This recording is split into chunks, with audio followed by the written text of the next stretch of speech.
What is going on, everybody? Thank you all so much for tuning in to another episode of Mikasa Sukasa, and I am your host, Niko House, and I want to urge you all, if you have not, contribute to our Patreon, help support our show as we are growing every single day. I can't tell you how yet, but we're growing. We got some good things coming, and as early as this week, I can tell you a little secret, since somebody on my live chat, Stephanie, if she's watching, I'm sure she is. She made me tell my secret for my show on Thursday. As you all know, I do a live show on American Freedom Radio every Thursday. It used to be at 9, and it used to be for 1 hour, and it would be me just bloviating about how fucked up the system is, which is perfectly fine. Whatever. It's cool. But there were so many people trying to get involved in the conversation. There's so many people commenting on Facebook, so many people commenting on YouTube and Twitter, that I decided that you all deserved another hour. And when I say you all deserved another hour, I'm saying that from 7 to 8, I will still be bloviating about what's going on in the world, which is perfectly fine. However, after that, I will be taking phone calls from you all, which means that you can call in and cuss me out, call in and tell me you love me, call in, tell me you hate what's going on. You can call in and tell me what you're cooking. No, don't do that, please. I only got an hour of your phone calls, so don't do that. But, people, what I am really excited about is just the fact that we're going to be able to do this, and the fact that we're going to be able to have this call-in show. It's freaking awesome. It's been a long time coming. As you all know, I've been moving around, trying to get equipment for it and all that good stuff. So can't wait for it. So make sure you subscribe and tune in for that this coming Thursday and every Thursday at 7 p.m. Eastern Standard Time until 9 p.m. Eastern Standard Time. And I did that because I'm going to shamelessly plug my uncle in here. Tim Black has his Tim Black at Night show at 9 o'clock. And we kept kind of hitting each other's times. So after you get done with my show, make sure you go check out his show because he has an amazing show as well. Shout out to Tim Black, who's going to be on my show tomorrow, by the way. But anyway, our favorite Mr. Net Neutrality, Ajit Pai. He's back, people. He's back. He's doing what Ajit does. Bullshitting. Deregulating. Net neutralizing.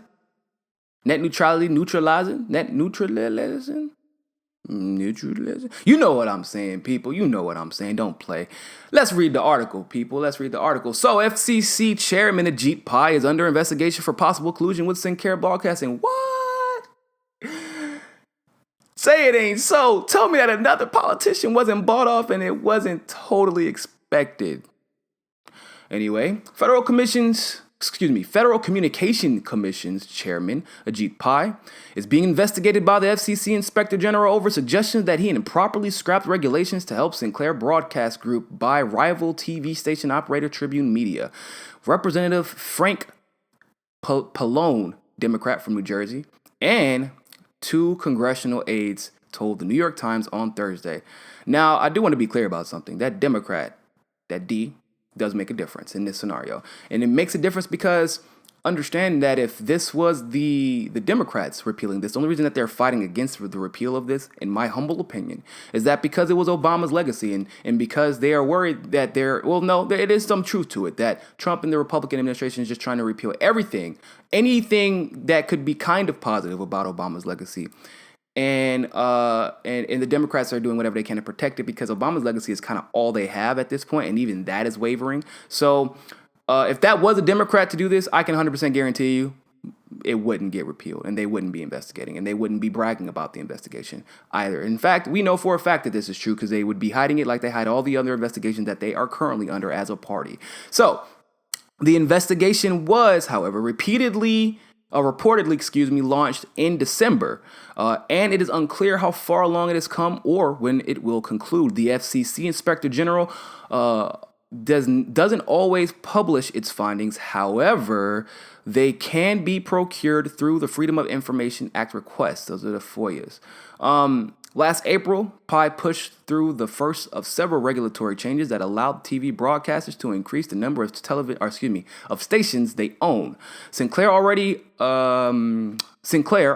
the nation's largest TV broadcaster, would own 223 stations, reaching 72% of households if its $3.9 billion Tribune purchase goes through. There's nothing totally obnoxious about that at all. But let's continue. Under rules in place since the 1970s, broadcasters were limited to 39% of markets. Pai calls those rules outdated in the internet age. But critics say the conservative Sinclair's vast expansion would limit the diversity of news markets and across the U.S. You don't say. Pai met with Sinclair executives right before President Trump elevated him to chairman and corresponded with Sinclair officials several times afterwards. And Pai has refused requests from the Democratic lawmakers to hand over his communications with Sinclair and the White House. For months, I have been trying to get to the bottom of these allegations about Chairman Pai's relationship with Sinclaire Broadcasting, Pallone told The Times. I am grateful to the FCC's Inspector General that he's decided to take up this important investigation. A spokesperson for Pai has described the accusations as baseless, pointing out that Pai has long favored deregulation in the FCC. By the way, the FCC fined Sinclair for deceptive advertising in December, interestingly enough. So,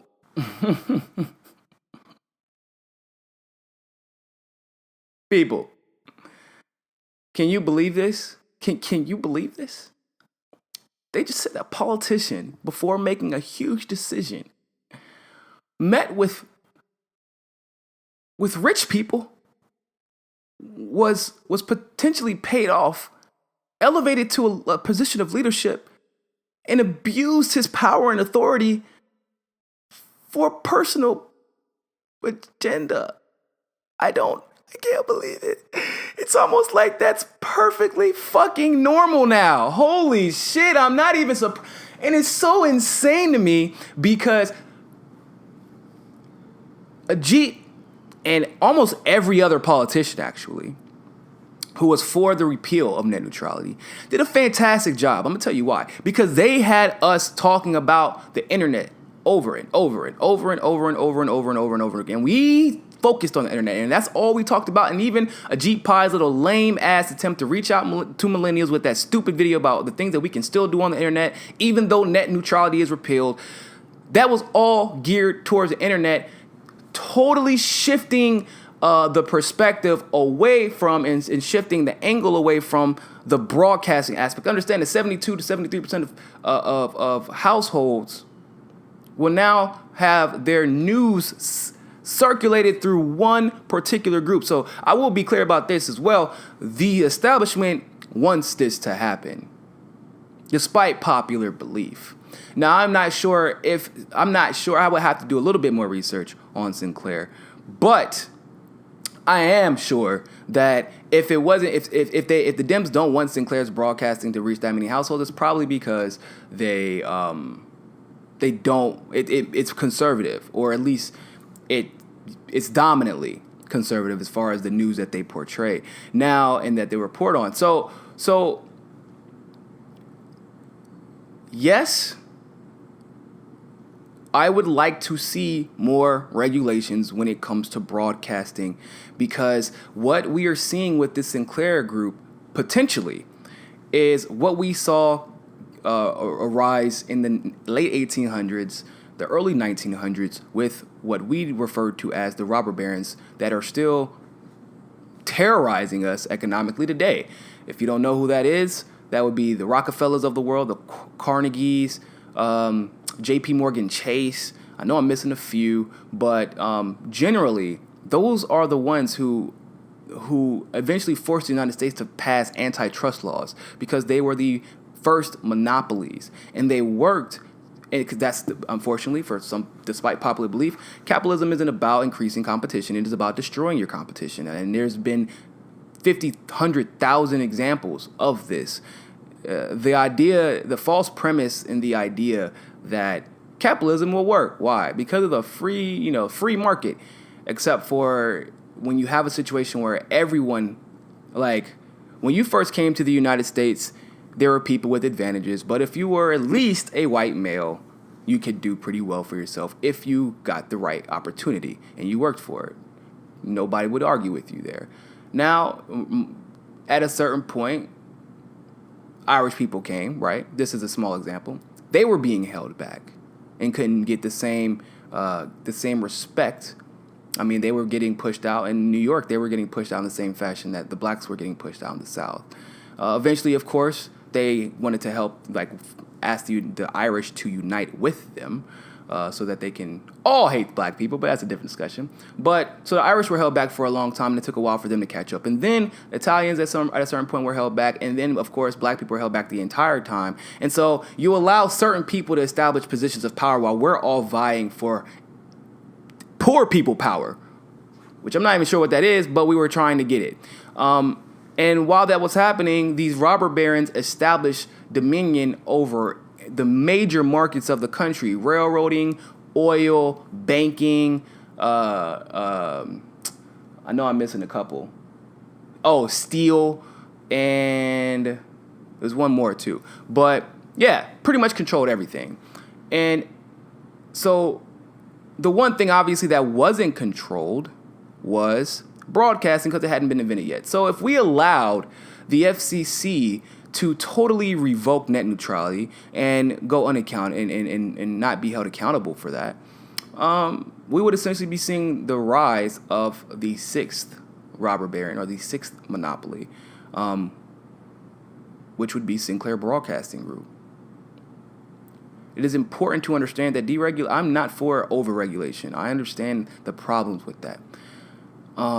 But it's just interesting to me that that establishment Republicans will always use the idea that, oh, we're against regulations, but they regulate their states more than anybody else. Have you ever been to North Carolina? Have you ever been to Alabama or a South Carolina? Or, like, these states regulate the hell out of everything. In New Jersey, you can't even pump your own gas, but in New Jersey is dominantly Republican. So the excuse that, oh, Ajit wouldn't do something like this, it's not uncharacteristic of him to want deregulation. He's always wanted deregulation. Right after he spoke to Sinclair, right after he talked to Donald Trump, right after he got appointed to that position and then repealed net neutrality. Of course, he's always wanted deregulation, people. I roll. Anyway, thank you all so much for tuning in. Make sure you hit that like button, hit that notification bell, and hit that subscribe button. And always remember, ladies and gentlemen, find your balance. Peace.